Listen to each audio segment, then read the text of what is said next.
about to go somewhere odd now. Times to rise and elevation starts to drop down. Our little secret, don't kiss and tell, you're so bad. I'll probably see you in hell. Welcome to hell, baby. This is podcast hell. I got evicted from my mom's place because I used her bathtub when she was out of town. Okay. And like she disowned me as a son as well. So, and that in the middle of me not having money, not having a job. Wait, full of credit. Is this a joke? No. You're actually disowned. We gotta. This is real. What's going on? This is real. She was out of town. She went back to Egypt in April, and like, my mom is like careful with money, but too much. So I'm living in her house, and I'm like have to be careful with the amount of oxygen I'm breathing, because if it exceeds a certain amount, it's too expensive. She sees it on the monitor. Yes, she sees it. Oh yeah, I'm also like. She sees you heavily breathing. Yeah. Yes. There's literal cameras outside the house. It's again to monitor the squirrels, but it's for me. So I didn't want to open the AC for the entire house. Like I live in a house 2 stories. Why AC? I'm just one room, and it's hot. So I was like, oh, there's this nice bathtub that no one uses. I'm just gonna go fill it up and like go have some fun in the bathtub. What kind of fun were you having in the bathtub? I had bath salts. I found bath salts in the house, and I was like, oh, these are something. Let's see. That is not the kind of fun I thought you were talking about. I thought it was a different kind of fun. Masturbation? Yeah. No, Yeah. that's implied. That's Okay. not even... But It's like, oh, is your body going to get wet? Of course I'm going to jerk off. What do you mean? your mother knows you were in the bathtub. Wait, here's the thing. The faucet for the bathtub is literally 1 year younger than me. Like the house was built in 1985. That's the faucet that was there. And the entire bathroom has like 2 other faucets that over time my mom changed because they're bad. It's like, you know those faucets that don't have an ending, so you just keep going round and round. Yeah. Like it's like a little handle. So, water, filled it up, close it, does not want to close. Put it back, it just keeps going in a circle, and the water is running. So, what would you do? You'd run downstairs, shut off the main, right? Shut off the main, come back to the room, come back to the bathtub. It's still leaking. I'm like, it's going to take a couple of minutes for the pipes to drain out, and it's just going to stop. But no, kept going all night. And I'm like, what the fuck? How is that even scientifically possible? There should be no water. I'm like, all right, we don't want to waste this water, so I'm just going to plug the bathtub, and I'm just going to use this water around the house. Because keep in mind, I'm like, there is still no water in the house. Like, it's still dripping, but there is literally no water. There's like nothing. You A turn little off bit the of nothing. main, Yes. and you haven't turned it back on. Exactly. So I'm using this water now. And again, I'm monitored. Drinking this water? I'm using it for watering the plants. Like, I'm just going to need to flush. Instead of flushing, I'm just going to dump a bucket. So I'm like, I don't want to waste the water. Why not? And I'm calling her back home, and I'm like, what the hell? Like, what happened? How is this even? I switched off the main, and there is still water. And she said the one thing I expected her to say, which was, why did you use my bathtub? And of course, this is because of her anxiety. The older generation doesn't know how to deal with anxiety. It's just freak out. There's no, I'm anxious right now, let me think clearly. No, it's just anxiety. So if I tell her, we're just going to spend money, the anxiety of, we're going to pay money to fix something. Why did you even break it? That's always her mentality is, no, things don't have a wear and tear. It's you. You shouldn't use my things. Yeah. And like, of course, she had a fight with me on the phone about the using the bathtub. And then she's like, we're not going to fix it. You wait until I come in September. So she wanted me to wait 2 months with this. And I'm like, I don't care. I just need to focus on my shitty sketches that I'm doing online. And I'm just going to use this as exercise. Get up every day, fill up buckets of water, go down. This is, So for 2 months, you were using... I thought I was sad about watching the show and not knowing what they were saying. But this is really, really bumming me out. You've been living off of bathtub water for 2 months? I broke because something happened. Is that when I went downstairs one day, I discovered that, the bathtub is leaking downstairs. So there is water coming down, and I discovered late after like imagine that's the wall. Yeah. Underneath it is like a little bracket. It's the garage. So there's like a little rack that has a bunch of old containers that we were not using. All the containers are filled with water. So it's been leaking for the entire time. And that's when I snapped. I'm like, why the fuck is there even water leaking? Like, why is this happening? So I call her 2 weeks after she's seeing me on the cameras every day, waking up, watering the yard with my buckets. And I'm like, what the hell, lady? How is this even happening? Like, what scientifically? Tell me. And she was like, oh yeah, the main is broken. And it's been broken for a while. And I didn't tell you because you wouldn't care. You always don't care when I want to do stuff around the house. You don't care. I'm like, I care right now. You see me walking. This is my problem now. And like, I don't not care. She comes to me. She's like a control freak. She comes to me and she's like, hey, let's do this. Let's go fix this. And I'm like, all right, let's go fix this. And then, hey, Sam, do this. And I do this. And she's like, you're doing it wrong. Fuck it. Let me do it. And then you just end up doing nothing. So eventually, when she asked me for projects, I'm like, all right, I'm just going to come stand next to you. And eventually she does everything. So this included me out of her wacky projects. Anyways, side note. So that made me snap. And I just was like, oh, fuck this shit. And I, with her credit card, went and got a plumber. And like, we fixed the main. And we dug through the walls and fixed the goddamn faucet. And spent $300 that we so anxious to spend that she was willing to let the house drip for 2 months. And water. And like that moment for me was like a Kaiser Soze moment, you know, like at the end of the movie when he moves out of his mom's house. Yes. Yeah. It's called the Familial Suspects with Kaiser Soze. When you have like your entire life flashes in front of your eyes of like, oh, this is why I bought a car instead of fixing her car when I got into an accident, because she was like, my car, you're spending my money. So I'm like, fuck you, I'm just going to go get in debt to get inside the car. And I did that. And the car was totaled 9 months later. Separate sub story. So I'm like, I'm not going to live like this. I'm not going to live with like, we have money, but we're not going to spend it because we're too afraid. I'm like, what do you mean we have to fix stuff that is broken? We're not living lavishly, whatever. And like, a month goes by and she comes and like she's also like being about this with money. It's like, oh, something has happened. We need to save $8. Go. One time because she was so upset with Spectrum, because they raised the bill by $8, she went around and changed all of us to T-Mobile wireless in the middle of the mountains. And like we had no internet for like maybe a month and a half. And then when she finally gave up, she's like, yeah, no, we're just going to go back to Spectrum. She had already wasted like $500 to save $8. Yeah. That's this pattern. So she came here and I told her, I don't want to live like, she's like, you don't shower upstairs. Just shower downstairs now and we're going to live like this. And I told her, this is the problem. We can't live like this. And I was telling her, hey, let's go and travel. Let's go have fun. Why are we always sad? Why is there's always sadness? And then she was like, and I brought up the bathtub. I was like, the bathtub incident taught me a very good lesson. And then I saw her turn into like, my precious guy from Lord of the Rings. Okay, Gollum. She turned into my bathtub. You used my bathtub. You're using. You know what that means? You are trying to inherit me while I'm alive. Oh, wow. Because you're using my bathtub. You're taking my stuff. You're taking soul. My money. There's only one way this ends. I should say there's two ways this ends. The first way is that you move out, you get your own place, and you both are much happier. The other option is one of you kills the other one. I thought about and wears their skin.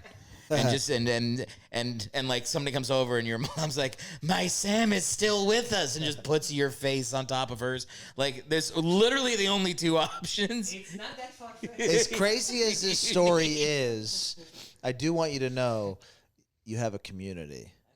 I don't have a subreddit. There's got to be a there subreddit is no subreddit for people who got kicked out of their mom's house for using the bathtub. You actually it's do have too long of a subreddit. You actually do have a community of people that have lived too long with their mother. It's called Comedians from New Jersey. And 100% you can go on Reddit, you'll find them. And a lot of people from New York and the East Coast, when I talk about Egypt, they're like, you know what Egypt reminds us of? New Jersey. So it's like a double whammy. Is that true? Yeah. Yeah, there really is a thing about like it's like Italians. They really hang out at their parents' house for way too long. It's like we get it. The chicken parmesan is good, but like get out there into the world and make your own chicken parmesan. In my culture, as a man, all of the men in Egypt, they don't leave their mom's house, their parents' house, until they get married. Right. Yeah. A lot of the world's like that. That's the it's All through Latin America is like that. Yeah, this is why I wanted to come here, because this was nice. Like, oh, get out and experience. I'm like, I don't want to live like this. Yeah. Do you mean here today? I mean, America, when I came in 2012, was a different country. I thought you meant, no, not your house. I thought you meant my podcast. I was like, bro, you are making me. I keep thinking like it doesn't get sadder, and it keeps getting worse. And the saddest thing of all was I was so excited to get out and come to do your podcast, really get out and experience the world. No, the saddest part. I'm like, bro, I met you in socks outside. Like, what are you talking about? Thank you for being available. This should have been the part that was not recorded. Not this part. Oh my god. No, the saddest part was today when None of that was recorded. Can you tell that story again? Yeah, just start over. The saddest part was when I was at seeing an apartment today, and I saw the curtains. You know these curtains where you like have Yeah. like a thing that's pink. We have these at our house, and every time you do them, one of the things falls. So as soon as I walked into the apartment, I told the guy, I'm like, I only have a problem with, I don't like these because they always break. And I'm like, and he's like, we can fix it. And I'm like, I'm sorry, I came from a traumatized house. Like I almost cried. When somebody's like, oh, you can break stuff, we'll fix it. I was like, what is that like? That's so nice. I don't know what that's like. Yeah. So, That's the you want this place? How much are you guys paying? We're selling it. Oh, you're selling So you have to buy it. No, I don't have money. Are you sure? Yeah, you It's- just, you it's- just saw my Are mall. you sure you don't have money? You just saw my mall. Like, I definitely don't have money. Yo, chop that mole off, sell it, and then you can probably put a down payment on this spot. Yeah, man, I'm glad you're moving out. Yeah, Or no, what I neighborhood are you gonna go hit up? I'm going to be here. Like, there's a place I like here on Weddington. So it's like, 10 minutes away from here? Okay, cool. And like, I was looking for something in this triangle where it's like, oh, you still have access to most of the highways. And like, Your life's gonna get, you're sticking dude. to You can't imagine This is how. the second time this happened. That's the problem. Like, I just moved out and he was back. He was in the situation when that was happening. I do feel personally responsible. I don't know why. I kind of pitched the idea of moving back into He did not Mom's pitch it. He house. supported it. Like, I was living in my own apartment down in East Hollywood because she kicked me out of the house 2 years ago. And then I was like, all right, fuck it. I'm just going to go dig my own way, and found my own apartment. It was but then a she cool got place. sick. I like that spot. Yeah, I loved it. But then she got sick.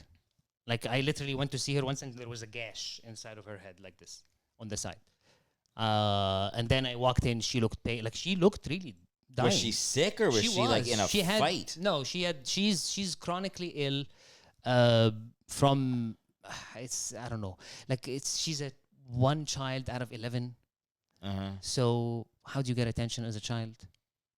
You're ill? You're sick, yeah.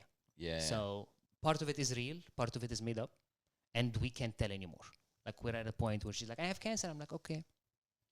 Because we've heard about cancers that turned out to be liposuctions. Yeah. So I knew a lady that was like, she told us that she had lupus.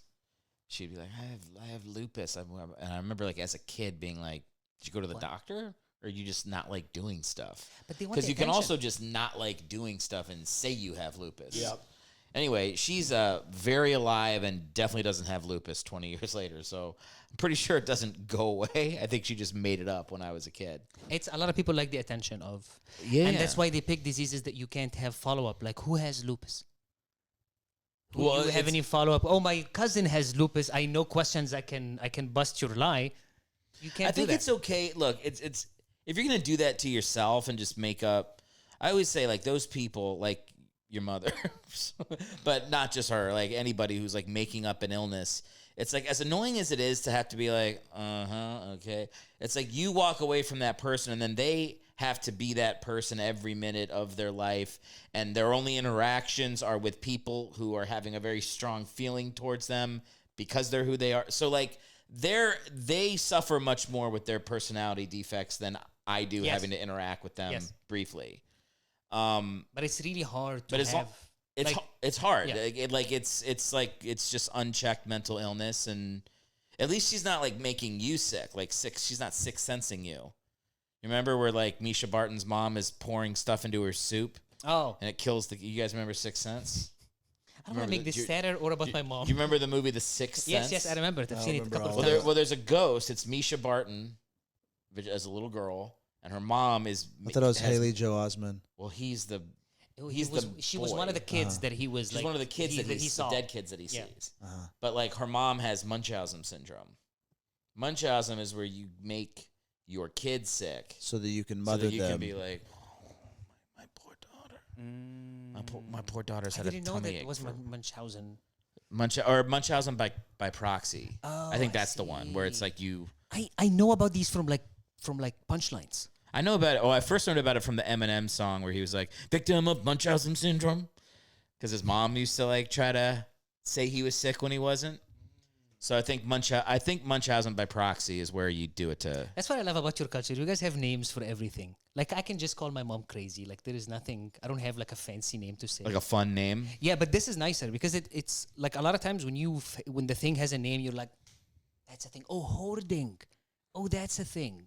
We would just call it. She just collects junk. But hoarding is like a thing. Hoarding. I can say hoarding, and I can find my subreddit. Hoarding also is too cool of a name for what it is. No, that's because you associate hoarding with dragons. Vikings. Hoarding, like a horde of men. You just picture like dudes coming over a mountain. A horde of men. Yeah, like, it's a horde. Like a Viking an army. horde. Yeah, they say it's like a horde. But it's not you. But that's not the same word. I don't word. associate jars of your own poop with hoarding, but that is what it is. Is hoard and horde the same word? Because there's horde, horde HORDE, and there's horde HOARD. So a bunch of an army is horde. Is it HORDE? And horde HOARD is like you collect stuff. Like you say, the dragon would sit on its horde. But you're right. I'm not talking about the spelling. They are different words. I'm talking about the sound. The word horde. I think of, maybe because I grew up in a military family, I think of a horde of but strong naked men coming to rescue you because you have save me from the evil dragon because you've been poisoning yourself. Oh, is there a horde coming? And you're feeling verklempt. I suppose I'm okay with that. Get over here, horde. They're coming to save me. Nah, I think they'd be coming to do something else. A horde of warriors. Listen, this you guys went hard on the socks. You really did. No, it's a thing. That was my point. So I just started wearing these loafers with no socks. That's disgusting. Well, they're like very breathable. Anyway, they're good. They're good. I almost wore them tonight. But I thought to come here. Too much. I know. I thought I can't do the podcast barefoot. Yeah. I was going to take my shoes off. I was this close. I was this close to being barefoot right now. Are they house loafers? No. Oh. They're like they're Crocs? made out of no, they're not Crocs. They're made out of like canvasy kind of material. Very, very light. They're like made to be. They're very breathable. Like paper, like canvas paper, like. Yeah, you would like paint on it. I skipped over that one. Or maybe it's like they're just knocks on doors and asks for votes. Very breathable cotton fabric. Cotton shoes. Yeah. It seems like a bad idea. They're not sturdy. You don't wear them on a hike. What would happen if you stepped on a nail? It would just go straight through your... The soles are regular soles. Okay. They're like rubber soles. Was it like... tops? Well, you know what... Is it like those shoes you wear when you're going rock climbing and they like form to your feet? No, it's like shoes you wear when you're going on a sailboat. They're like really light white ones. Yes, yes. Well, you didn't say linen. You said but yeah, I see. They're like beach shoes. Linen. Beach. No, I'm with you. Yeah. Linen. I needed linen. It's like white. Linen sounds like right. Off cream. They're called Hey Dude is the name of the brand. There's like a brand of. Okay. I don't know why I thought loafers were like more of like fluffy. But yeah, now that loafers typically are leather. A lot of them are leather, but these are like linen loaf. These are like linen loafers. I like these. They're super comfy, lightweight. You wear them during the summer. Your feet breathe, but you don't wear socks. And I almost wore them tonight, and then I thought, I don't think I can do barefoot Yeah, that was the whole. That was the whole story. We spent a lot of time nailing down the shoe. You got a real. You had this like brain fart. You like. I don't understand. You said it was. I don't. You said, like, I can't. I'm like I don't. Well, you said canvas instead of linen, and that is what linen sounds. A canvas is like a thing you fucking paint on. I would say it's similar to that. It's not. It's linen. It's a fabric, not a fucking. It's similar to a canvas that you would paint on. If you felt it and you felt my shoe, you go, yes, that's the same. It's made from like mummy wraps. Basically, is what you're saying. It's like the same white stuff. Toms, those Toms, yes, Tom. Yes, it's like that, except the sole is it's a substantial sole. It's like a real sole. But I still get like some of these like tiny socks. If I have a loafer, I would get like some of these tiny socks just because like it's still this like you still sweat. Yeah, but I don't do it. You don't sweat? Mm-mm. Okay. You don't sweat. Oh, you've actually said that before. Not in these shoes. Yeah, they're that thin, they're that breathable. Yep. When I moved to Portland, I discovered that I've never got I never thought about how insulating my shoes should be for like water. Do you have like a water resistant boot? Well, we just did kayaking in the ocean, and I bought like a water shoe, and it was great. Like you can hike in them because they're tough, but it doesn't look like it looks like you're barefoot. But it feels good, and it's like I'm sure there's something that's like I'm sure I could read an article that's like this is great for your feet. It actually strengthens the core, and then other people will be like this destroys your feet. Never wear these; they're bad for you. But I liked the feel of them on my foot. It made me feel very free walking. You know how you can tell if they're good or bad? If they're painful. If they're painful, and if they feel good, then they're probably good. Yeah, maybe. I think that's all you need. If they feel good, they're good. It might be that simple. I think it's that simple. Somehow I'm worried that it's not that simple. I don't want to put out false information. Wait, because you want your shoes to have support and they don't have support? Well, just when you're going in the water, you're not going to have like a full shoe. So this is just like your feet. A tough shoe that fits to the form of your foot. Yeah. Does it have like little finger ones? Is it like for the toes? Weird? Yeah. No, mine did not. Okay. You think you could be diagnosed with some sort of foot ailment?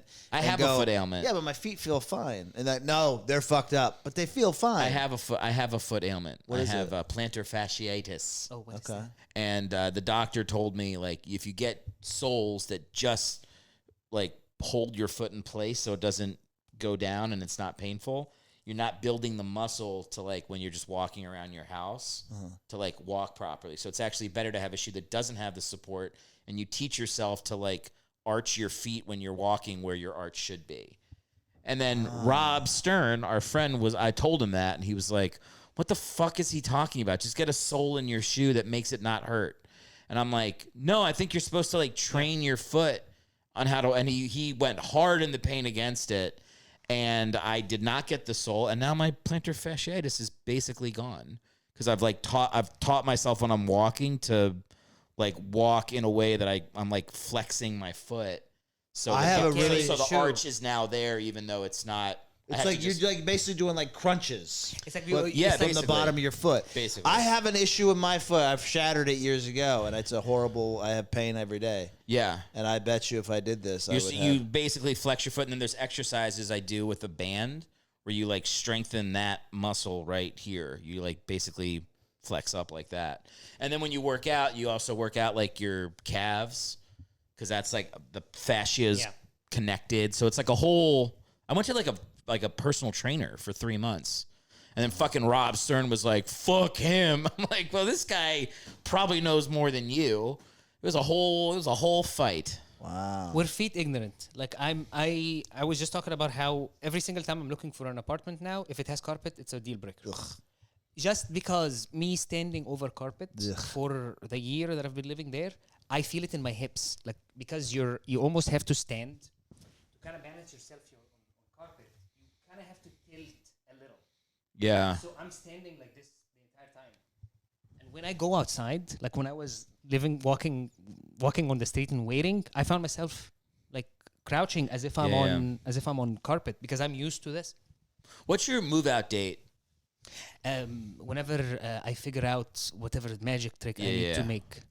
We gotta get you out of there. Yeah. You're talking about how much you hate the carpet. That's pretty bad. I'm literally not on solid ground. Like it's that. Yeah, I think that's figurative I'm and excited, literal. but it's a bad timing. I'm unemployed. It's always I'm bad timing. broke. I'm in debt. Any place that go like even if I'm calling every single person I know to send me at least $100 to come up to something that gets me in an apartment. But now I'm faced with they need proof of income for the last 3 months. They want to see bank statements. Right. So what am I gonna do? You're gonna have to rent a room. He's got a room. Yeah. Easy. And those things are, people that are still renting rooms, a lot of them are, Everybody I wants was going to say dying of drug overdoses, but then I felt bad. I pushed out of saying it.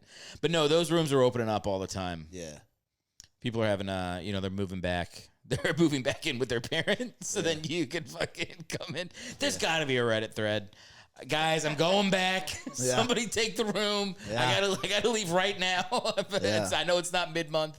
Please, I'll prorate you out to the hour that I leave. Yeah. Have you ever been in a situation similar where you're like, I need to a place to go? I'll tell you one I had. So when I was leaving college, college ended, and I was going to move to New York, but I had found a place that didn't. I still had 2 weeks between leaving college and having an apartment, and I moved into my dad's basement. I lasted for 6 hours.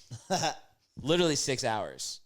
Because I got in, I was supposed to get in at 10 o'clock, and there was traffic driving up from school, so I got in at 2 o'clock in the morning. And it's 2 o'clock in the morning. It's fucking 2 a.m. I'm the one that's had a rough, I'm the one that's been sitting in traffic because there's an accident on fucking 64. And my dad's waiting for me. Like a fucking murderer. Waiting for me. When I opened the door, he's like, "You couldn't fucking call?" And I'm like, no, I was in traffic. What the? You didn't just fucking go to bed? We get in a screaming match. And I woke up at 8 o'clock and I left. I crashed with my friend, and then I fucking moved to New York. I literally didn't even make it to breakfast. I was like, "Get me the fuck out of here." He was just waiting, backlit for me at 2. The TV wasn't on. Just waiting in the dark to kill me. Was he sitting on a chair and he turned around? He's just, he's back in his head. You couldn't call. My dad is just he's better now because he's just old. But how old is he now? Now he just had his birthday, 67. Okay. We get along. They're young. We get along, but we didn't for many years. This was in the not getting along. What was the issue? Did he not think you were living up? Was it about your career? On the firstborn, we have a different personality. I've said this before, but I love my dad and he loves me, but we did not like each other. And I don't think it's there was a way for parents to, he didn't know how to deal with the fact that he just didn't like me for a long time. And I'm not even mad at him because I didn't like him. You know why you guys don't like each other? Why? Because you're too alike. I'm sure that's true. Yeah, that's probably. And by the way, as we get older, I feel that because I have irrational moments. Like last night, we watched Mulholland Drive. Have you seen that movie? Yeah. Yeah. It's a fucking piece of shit. Wait, it's surrealist nonsense. It's a David Lynch movie. I hated it. There's no story. It doesn't make any fucking sense. And you read afterwards, and the director's like, "What do you think it meant?" It's like, fuck you, dude. What did it mean? Just say what it meant, you lazy fuck. Right. I hate that shit. I hate it too. It makes me so mad. I'm literally screaming at the TV, and my wife is just sitting there being like, I kind of liked it. And I'm like, how? What did your wife think it meant?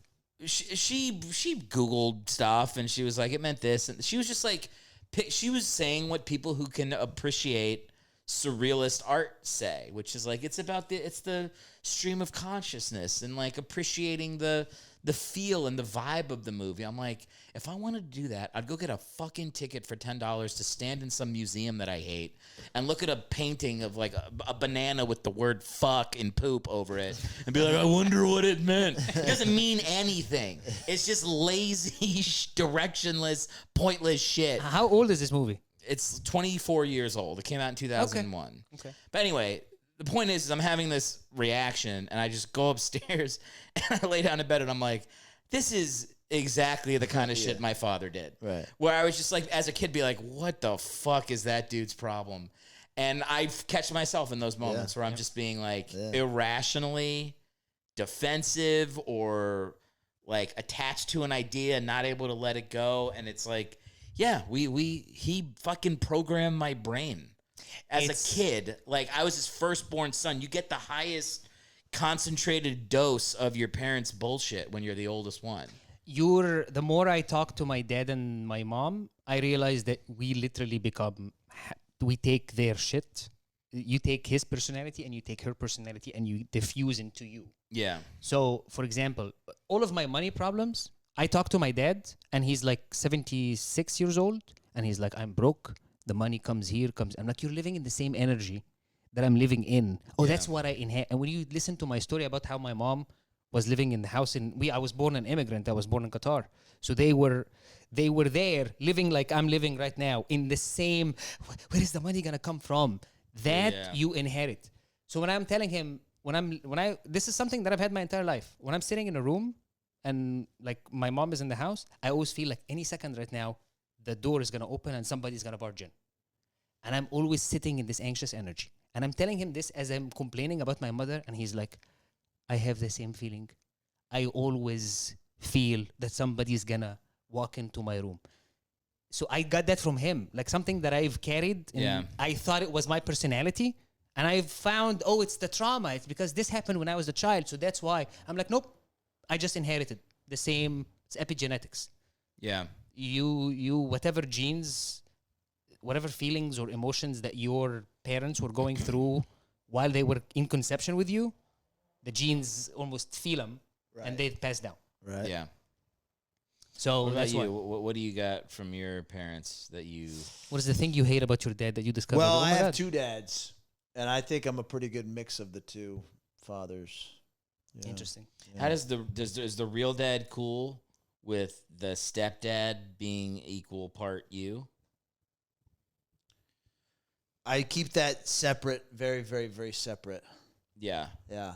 So you don't talk to your dad about the stepdad or your stepdad about the dad? No, it's a very separate thing. It's a very separate thing. Two separate things, It is a very separate thing for me, too. In fact, this morning, I was going over some jokes about my stepdad and not posting them. They're stand-up jokes, and I want to regurgitate them into sketches in a different way, and I just didn't do it. Because my dad watches all my stuff, and he'll be like... Interesting. Yeah. But you don't know how he actually feels. He could be cool with it. I don't know, but yeah, I don't know. I don't... I'm just not... I just have never broached the subject. It's just two different things. Have you told him you love him yet?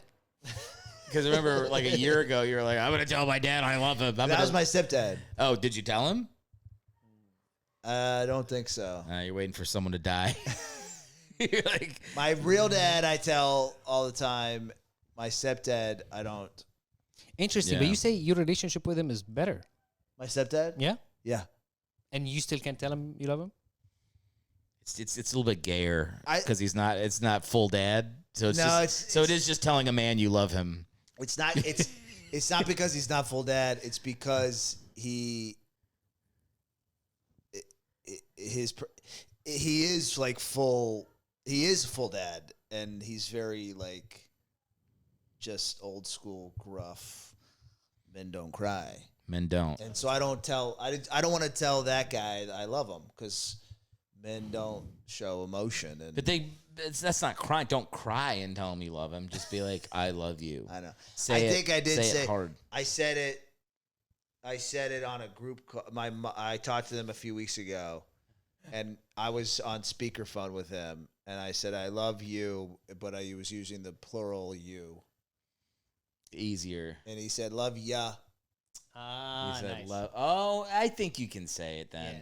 No, actually, I don't think so. If he couldn't even say that I love you back, then that means he's really that self-conscious about it. But if he said love ya, that means he is trying to... Yeah. I think you could say it. He's definitely softened up. He's in his 70s now. Yeah. He has definitely softened up since he's gotten older. Hit him with an I love you. Yeah, I will. But you got to make it like... You got to, like... Be like, there's something I need to tell you. You know what? You don't have to do that. I can't even give him a full. We don't even do a full hug. You do a side hug, like it's a one arm. It's a one arm. Like what you legally like if a kid comes up to you as a teacher now, like pedophile defense, groin open. You have to go like this. So, yeah. They literally teach you that bony. as teachers. It's a bony hug, man. It's not a warm hug. Do you guys support teachers having a mandated side hug? Because obviously, like. Normal teachers that aren't creeps, it's like I don't care if you give the kid a hug, but it's like they just don't trust the teachers. There was no touching so they of go, teachers in they my go like community. this. Like there was no contact. You never had contact with the teacher? Shake hand, I guess. Maybe. Yo, teachers, teachers used to hit kids when I was going to school. Yeah, but like with an instrument. I can remember a teacher's like with a bearing. I can remember teachers coming and like rubbing my shoulders and stuff. Like when I'm taking a test and stuff. Oh yeah, yeah. Well, that's obviously a different thing. No, that's a different what class? thing. It was very nice. Yeah. It was very nice. Like when I was in like elementary, like 3rd, 4th grade, we would we'd be taking a spelling test, and she's just kind of like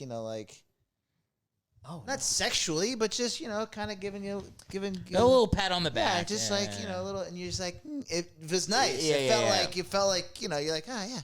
But I don't think they can do that anymore. I literally think it's like a no contact with the student rule now. No, I mean, that's I probably can show good. you. It used to be the wild, wild west up in there. I think I told you I had to witness corporal punishment when I was doing my student teaching. You did tell me. It's an uncomfortable in Arkansas. tale. Yeah, it's gross. It was rough, man. If you see pictures of like people in my community, mixed genders having photos, it looks like a hostage situation. Like the men and the women are standing apart from each other. Right. So it looks like we're posing for something. It does not look like a group photo. And you're like, oh my God, we had great. I love this person who's standing right there. Yeah. Because it's not like I think I was 26 when a girl hugged me. You had your first kiss? It's just the first hug. Your first hug? Stranger. Like a stranger that is not my family, not a woman.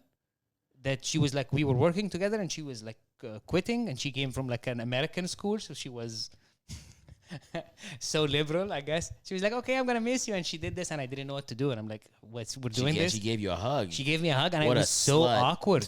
It was because I've never hugged women before. And you stoned her? What did you? Yes, she's dead now. Right. She's one of the hostages. No. I'll cut it. It doesn't matter. I'll cut it anymore. No one's listening this deep. Your first hug is at 26. When was your first deep dive? Oh, now after the hug, I was like, oh fuck it then, and then I lost my virginity like a year later. So there you go. Oh, that was that was not a romantic hug. Right, Again, but it opened a gate. I was like, oh my God, now that I'm a slut and I'm hugging strangers, might as well. Might as well just go keep slutting it. Yeah. What's next, porn? I'm down. Yeah. 4 days hug later, is the gateway to. Yeah, no, but 27 pegging. No, pegging was at 24. It was before. That was before. It's earlier. Yeah, kind of a prequel. It is. There is always something to kind of like open you up sexually. I remember there was like a girl in high school that would like flirt with me, and it was like freshman year, and I was young for my grade, and it just fucking freaked me out because she would just be so upfront with it. Yeah. She'd be like, "You look good today." I'm like, "I'm wearing the same uniform as everybody else in the school." She'd be like, "I know." I'd be like, "Oh God!" Like it would really. I'd be like, "I hope I don't see her today," but then I would see her. You I'd didn't be like it. Well, I It's wouldn't like improvised. it, but then she'd be doing it. I'd feel excited. It was a whole thing, and then this is embarrassing, but like is erection this story. is how many. That was I was. How old are you when you were a freshman in high school? 13. Nah, 14.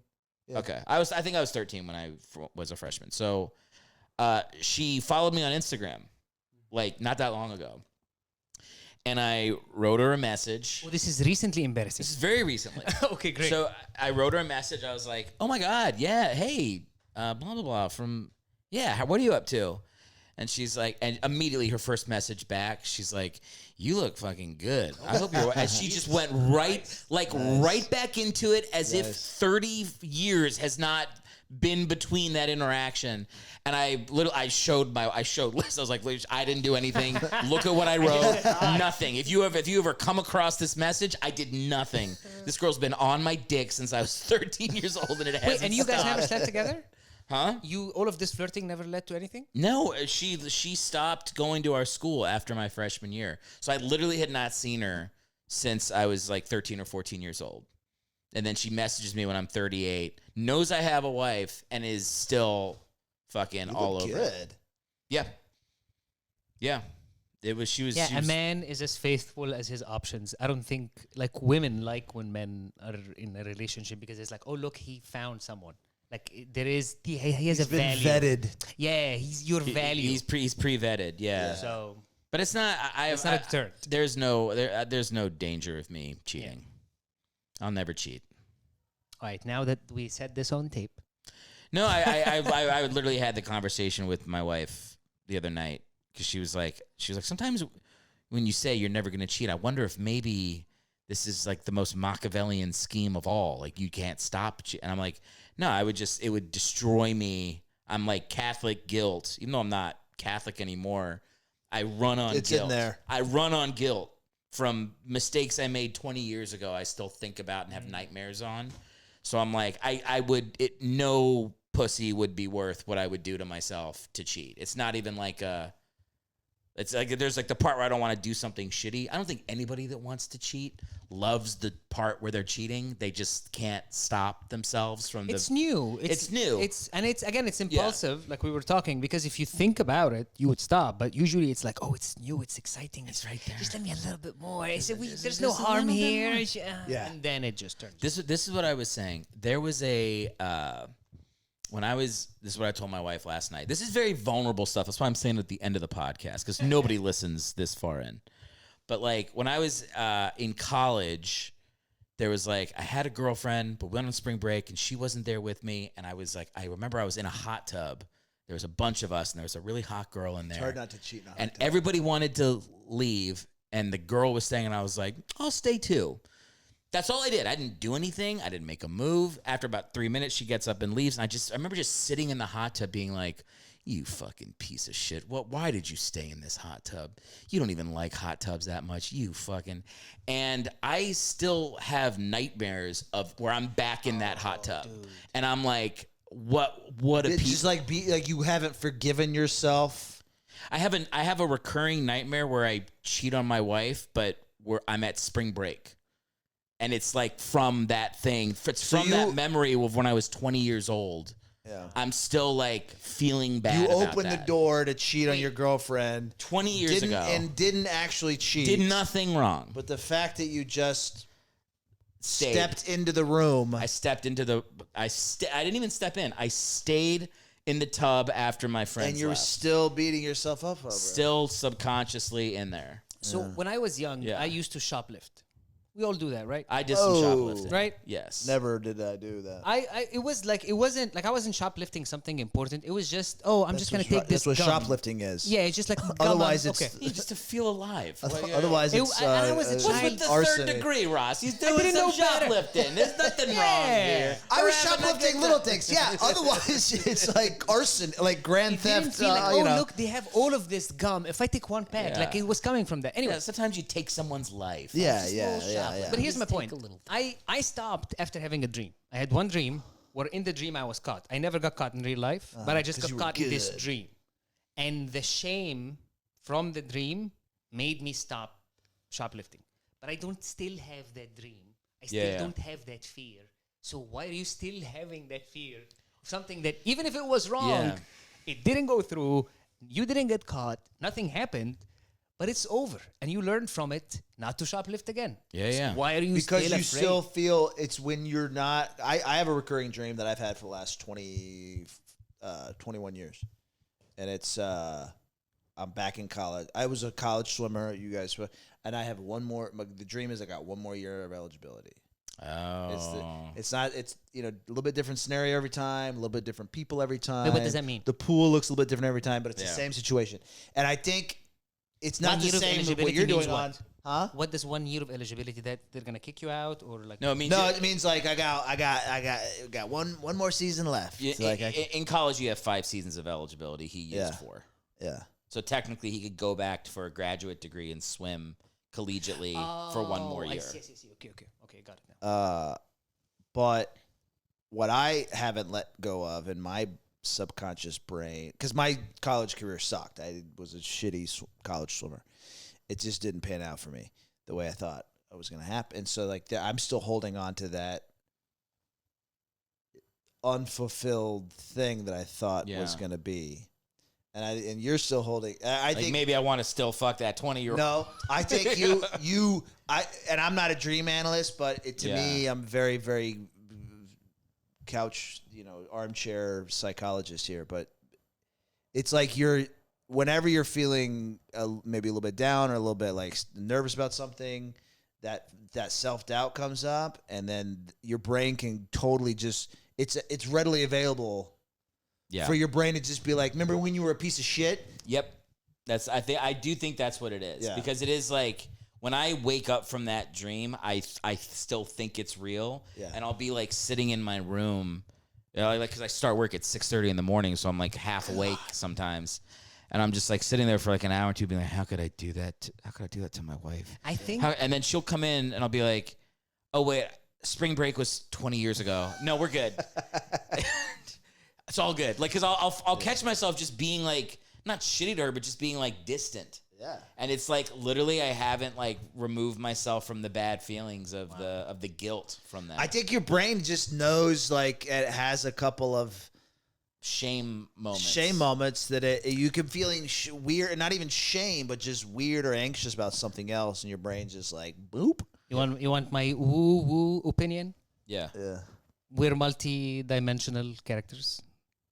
Time is not really real. Time is just something we invented. You literally can travel back in time. In your, like, the way you feel these feelings that strong is that, I know it sounds crazy, but you literally, have you heard of the double slit experiment? Yes. No. The double slit experiment is they bring a sheet and they make a slit on it, and they pass out. And you have sex with one or the other, yes. And then they're like, Mormon. Yeah. They're like, one of these is a family member, and one of these is a really hot chick. That if somebody jumps, it's a 50-50. It's a horrible experiment. It's not ethical. What was that called? Dowsing? Dowsing, the Mormons, that they would do sleep on each other, and then somebody would. No, they do them. Bouncing. They do soaking. Soaking. Yeah. Okay. Yeah. Which Dowsing. Soaking doesn't sound like the worst thing. It kind of sounds like fun. You just hang out. I'm surprised that that's not the girl that's not the word that girls hate the most. Women. Like, soaking, in my opinion, is worse than moist. Oh, just the word? Yeah, especially when it's used for sexual stuff. Oh, it's just kind of soaking. It's like, it's again. I'm not talking about the word. I'm talking about the act of soaking. Doesn't sound bad to me. It sounds like you can chat, you can talk, you can connect, and you can soak. What's so wrong with soaking? I don't know what the Mormon is, but soaking to me. It's like you go in. No, you don't go in. No, you go in. You put it on top. And then with the soaking, it just goes inside. The idea is like, we didn't do it. We didn't do it. Well, the idea is that somebody's jumping on the bed that makes you go, but you're just staying there. But I'd take the other person out of the. I don't need somebody jumping on the bed. If you're just soaking, just 2 people, guy, gal on top, you're soaking it up. You're just chatting. Yeah. You're not out of breath. You're inside. Yeah. But you're just hanging. What are you talking about? Whatever. Yeah. You just fucking chat. Dreams. I like chatting. Yeah. I like chatting. I like talking. Do you chat during that time? I could. I haven't actively done this, but I don't see what people are like, oh my God, Mormons and soak. I'm like, soaking sounds sounds chill. But it sounds counterproductive. It's just the other person there is kind of weird. Well, you're talking to them. You talking to the jumper? The jumper's gone. How are you have to have a jumper to get... I don't think you need a jumper. Wait, you think you just start the bed and run away? I think the jumper part is made up. No, that's real. I don't think that's real. It's in one TV show, and people are saying it's real. It's in Jury Duty. In one episode for 5 seconds, everybody's like, oh my God, soaking. I think the jumping on the bed part is made up. I think it's like, I know this because, like, look, Catholic girls, I went to a Catholic school. Yeah. People are looking for excuses. Yes. Yeah. That's why I believe it 100%, because it's a perfect excuse. Sounds to be made up by horny people. But I think the soaking thing could just be like, they get on top, you don't do anything, eventually it slips in, and then you just hang out, and you can be like, well, I'm not doing anything. It just happened. Yeah. But then they just hang.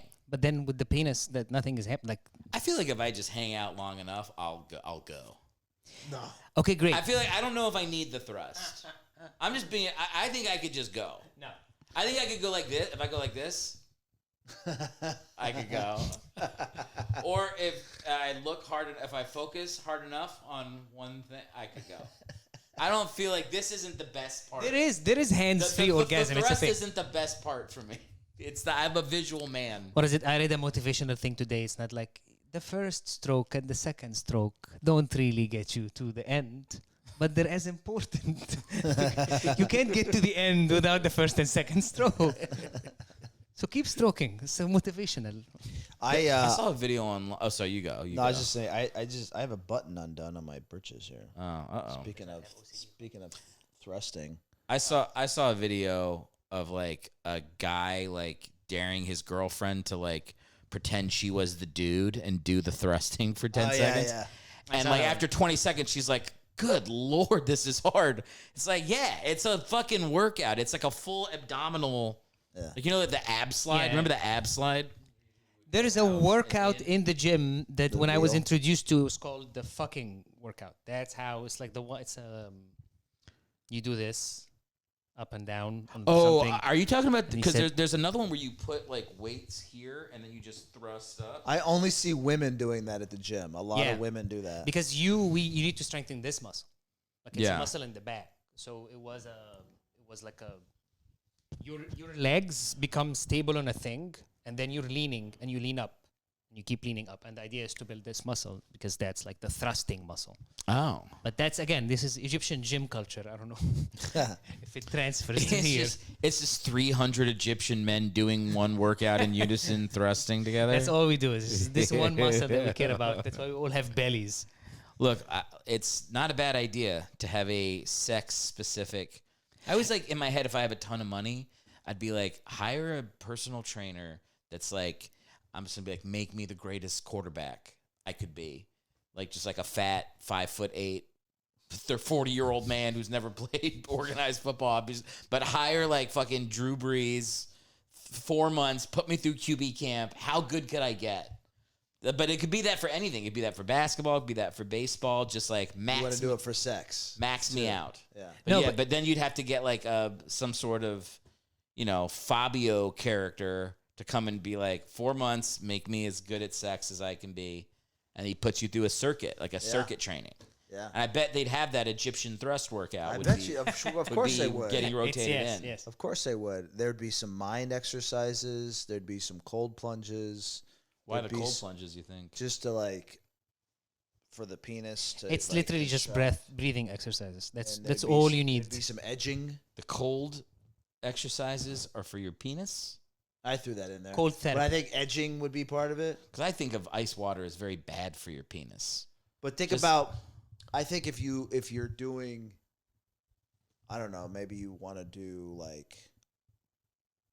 you want to fully go and then cool it down, and then fully go and then cool it down, Well, you can just talk hot to and the warm, person hot on and the warm, hot That warm would just- training. Yeah. I think is good for kind of like that endurance. scene. Kind of that scene like in what Princess I'm trying to Bride say- where he's dunking him in the different. What I'm trying to say is I will do this for you. I think I can train you.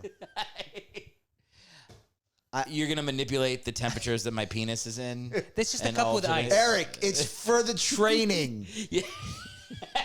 What you have to do is you have to lower yourself into a cauldron of boiling water and then do an ice bath right after. Just It's for the muscles contract. Like the Kegel muscle. Yeah, I was Kegel gonna say. muscle. Like, men have Kegels. Like I've done Kegels. Yeah, I don't know why. You do them right. I'm doing one right now. I'm doing it right now. When I said that, don't look at me when you're fucking doing it, dude. I'm doing Come Kegels on. right now. Don't fucking look at me. Where am I supposed to look? Just anywhere else. look outside. I painted the wall. Where do I look? Look at the fucking beautiful Swiss This coffee is, white this is wall. a perfect segue into the segment that I brought, which was gonna be called "Dick Move" or "Dude Move," which I tell you why I think this guy is a dick. Like the initial feud that we were talking about coming up. We have a feud.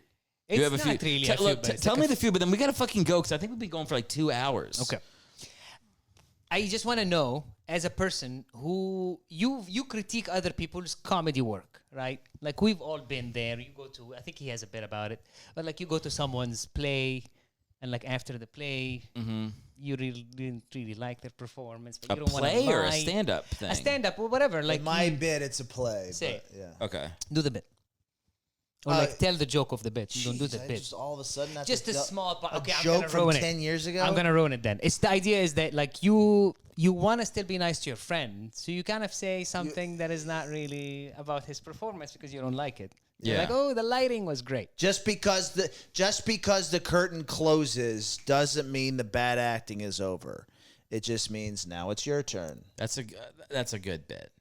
That now I think that's also in that's a scene in there's a 30 Rock. There's an episode where she's like, "What'd you think about my play?" And she's like, the stage pictures yes. were always so beautiful. I used to come up with bullshit to, but you never just go, unless you're into radical honesty, where you go, your play is bad and you're the worst part. And Unless you're a true psychopath that doesn't lie for people's feelings.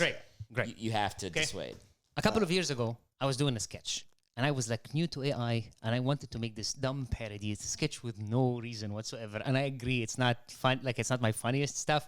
It was something that I did that he was included in, the Uber, the Holy Driver sketch. Yeah, it's stuck in my... Yeah. It's exactly. See that face? I've seen this face. This is a joke between us, okay? That the sketch was so bad, but like he sat through it and gave me feedback, which was nice.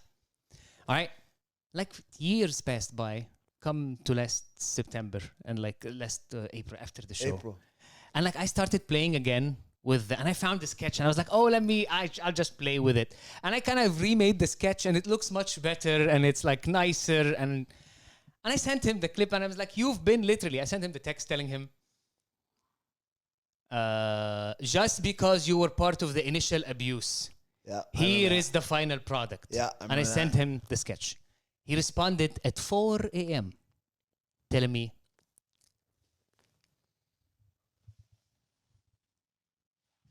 you did it. You did it. Yes.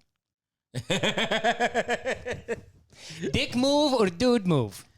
Well, did you just, Ross, did the sketch suck? Yeah. But it's a joke. I don't get it. I don't get this. I don't get it. But I don't want. That is totally okay. That's the joke. To say it that way. The joke is we know that it's a bad sketch. Like, we know that. Yeah. So I didn't want you to tell me, no, it's great now. I know that. Yeah. Like, I told you, it's in the thing because you were part of the initial abuse. All I wanted was like being in on the joke. Like, don't be a dick about this. Like, I don't want you to give me my opinion. We know it's bad. You didn't have to be a dick at 4 a.m. Like, you couldn't wait until you wake up. This is so urgent. At 4 a.m., I'm like, fuck this guy in that sketch. Why? I don't understand. I still don't fully understand what your issue is. What do you want him to say? Yeah, that's what I want to know. Give him The response was such a like, yeah, okay. Like, but it was such a fuck off. But don't tell him. Don't say what you didn't like about his. Write for us now. Yeah. The perfect thing he could have said that you would have been like, that's exactly what I want. Not really. Like, he's not really verbal, so I'm not expected to see a poem from him. But I'm like, oh yeah, no, the AI is different. Yeah, okay, great. You wanted him to say, oh, I just wanted him to acknowledge the thing, not dismiss it. So Gotcha. It wasn't like, hey, I sent you something because it's Hold an on, inside now. joke between us. Hold on. Play along. But And it's like, we had an issue a few weeks before this. because of the sketch. No, it's completely separate from the sketch. So there was already some weird energy between But it was us. way past that. Like we were texting. We hadn't talked to each other in you a had while. A fire, and I texted you like, "How are you doing?" Like we were like things were we cleared it out. Like we did a dude thing at your place. Like I did not tie it to what happened in April because I felt like we sorted it out. Okay. Like there was no bad blood. All right. Well, I think that there was still like a weirdness, and I was like, not really. You guys are not lovers, correct? No. All right.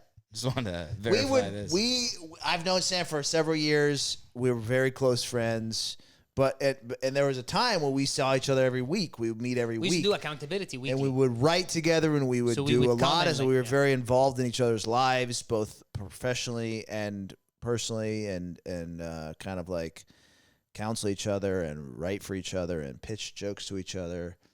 And then we had a falling out about 6 or 7 months ago. It wasn't that long. And then I haven't really seen him or talked to him since. Oh wow! So we're airing it out on here. Honestly, this is the first time I've seen you since a lot of kind of shit. Since the special. Since it's just been summer. Like really from April to September to October. October today. So 5 months. Yeah. Well, I wanna end this on a positive note for the two of you. I 100% agree with him in the text message. That's exactly what I would have texted if I thought a sketch sucked. Hey, you did it. You did it. It is being a dick, and it's perfectly okay. And it's totally funny that he sent it at 4 a.m. That also makes it funnier because you probably woke up to it. You went, No. That was 8 hours later. It is a little bit of a dick move, and it's what I would do, and I support it. It is funny. But yeah, it's both. It's a dick. It's a dude move and a dick move, and very humorous. I could have been in France, and that's why it was 4 a.m. Maybe. Yeah. We weren't. I didn't know. Yeah. Well, look, guys, this has been great. I have no idea how much of the original conversation was caught. That's all right. But so this could be a fucking 2-hour episode or an hour 10 minutes. But why don't you tell my listeners where they can find your stuff? Support your comedy. Ross Copeland 11, Ross Copeland 11. Check me out. All socials: YouTube, TikTok, Instagram, Snapchat. Snapchat? You coming back on Snapchat? You bringing it back? I've been doing Snapchat. I thought that went away. What do you mean? No, it's still very hip with the kids. Still, Matt? Oh yeah. Oh, Snapchat's good. Yeah, I like Snapchat a lot. I thought it was good for like sending messages that don't. No, they have a real thing now. No, they got reels, they got stories, they got a whole thing. On Snapchat. No, Stories was stolen from them. Stories was Snapchat's idea that Instagram stole. How dare they? Yeah, I like Snapchat. Sam, how about you? Where can people find you? I am Sam Taha at everything. So on Instagram. How many Snapchat. ha-has? Just one haha. Sam Taha. Sam Taha is my name. Haha. And then there's a haha at the end. Tam, so Sam Taha. Taha. Say it to the people. Sam Taha at gmail.com. No. It's 3 ha-has. There's a Taha in my name and a haha after it. But if they thought your last name was Ta, it would be Ta ha ha. I see this with my wife all the time because she tries to say Galalis. I'm like, nope. Like, well, I say, I don't know what I fucking say, but I say like you have to break down your name in a way. Like when I say Hellwig, I'm like the place, a thing on your head. People go, thank you. Yeah, because it could be one L. I say it could be Wig, like the Wig Party, WHIG. Yeah. So you gotta tell the people. I say Copeland when I talk to people on the phone. My name is Ross Copeland. Yeah, my name's not Ross Copeland. My name's Ross Copeland. Copeland makes it feel like you're just in a world of like not coping with your life, which is very funny. But on the phone, what's your name? Copeland. Yeah. Do you tell them the land of coping? The land of cope. Yo, how about the land of getting the fuck out of here? Thank you guys for doing the show. This was great. It was fun, yeah. Thank you so much for having us. And I'm here for another 5 weeks, so come back anytime.